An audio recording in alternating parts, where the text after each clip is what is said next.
parang, sinasabi na, hindi naman iringan ni Attorney, Kaufman? Well, sa totoo lang nagulat ako dun sa mga pinagsasabi niya laban sa akin. Mhm. Dahil alam ko naman na hindi ako dapat maghimasok sa ICC case, Mhm. kaya hindi ako naghihimasok. Mhm. Sa katunayan, ayaw ko maghimasok para kahit anong mangyari, wala sa ang sisi sa akin. Mhm. Pero hindi niya ako mapipigilan na mag-isip ng iba pang mga pamamaraan, lalo na ako talaga ay naniniwala na parang wala ng remedyo sa ICC.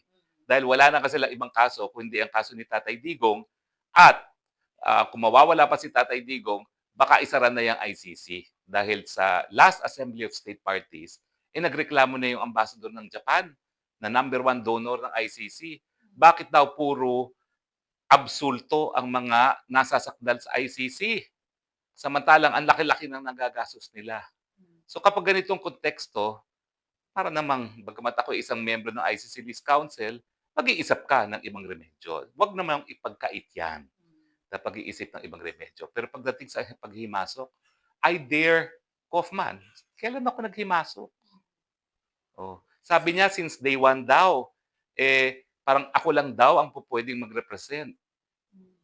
Alam ni Kaufman kung anong tunay na kwento. Mhm. Dahil nung So una, kung todo suporta ako sa kanya, hindi dahil naniniwala ako sa kanya, hindi naniniwala ako kay VP Sara nung pinili siya ni VP Sara. opo. So for the record, wala naman talagang, iringan or beef sa inyong dalawa? Nagulat nga ako, nawindang ako sa nanggagaling yung kanyang mga napakaasim na mga salita.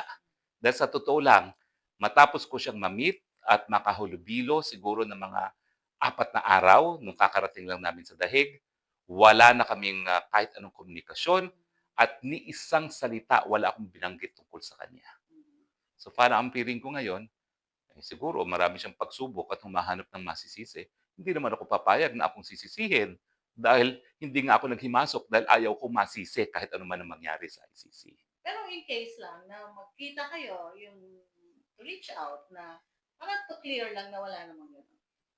Hindi ko alam kung anong dapat kong gawin kasi siya naman yung bumalat sa akin eh. 'Di ba? Mhm. So, hindi ko alam. Bahala siya pero hindi niya maaalis yung karapatan kong sumagot. Pero kung papansinin mo talagang grabe yung pagtitimpi ko dahil si Harry Roque hindi gano'n kamalumanay sumagot.